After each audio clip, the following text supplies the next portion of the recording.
ہم کریں گے ہر مظلوم کی حمایت۔ السلام علیکم، میں ہوں حورین فاطمہ اور آپ دیکھ رہے ہیں حمایتی نیوز HD چینل۔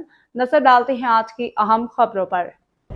کراچی ضلع ملیر بھینس کالونی میں ایمبولینس NGOز اور دیگر مافیا سرگرم، غریب عوام مشکلات کا شکار۔ رپورٹ نظر حمایتی روزنامہ حمایتی نیوز کراچی۔ حمایتی نیوز ضلع ملیر کے علاقے بھینس کالونی میں عوامی خدمت کے نام پہ چلنے والے مختلف ایمبولینس NGOز اور دیگر مبینہ مافیا کے خلاف شکایت میں اضافہ ہو گیا ہے۔ مقامی شہریوں نے الزام عائد کیا ہے کہ ادارے خدمت کے بجائے کاروبار کر رہی ہیں۔ ایموشنل بلیک میلنگ کے ذریعے غریب عوام کو دیوار سے لگایا جا رہا ہے۔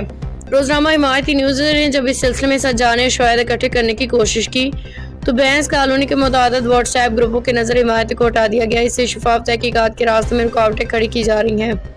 عوام کا کہنا ہے کہ ہنگامی صورتحال میں جب کسی مریض کو اسپتال منتقل کرنے کے لیے ایمبولینس طلب کی جاتی ہے تو ادارے 3000 روپے تک کا مطالبہ کرتے ہیں، جبکہ عام گاڑی یا ٹیکسی صرف 1200 روپے میں کسی مریض اسپتال لے جاتی ہے۔ شہریوں کے مطابق ان اداروں نے خدمت کے نام پہ بڑے بڑے کاروبار چمکائے ہیں۔ بھینس کالونی کے علاقے میں ان کی سرگرمیاں تیزی سے جاری ہیں۔ ذرائع کا کہنا ہے کہ نہ صرف ایمبولینس NGOز بلکہ بھینس کالونی میں دودھ اور جانوروں کے چارے کے شعبے میں بھی سنگین بے ضابطگیاں کی جا رہی ہیں۔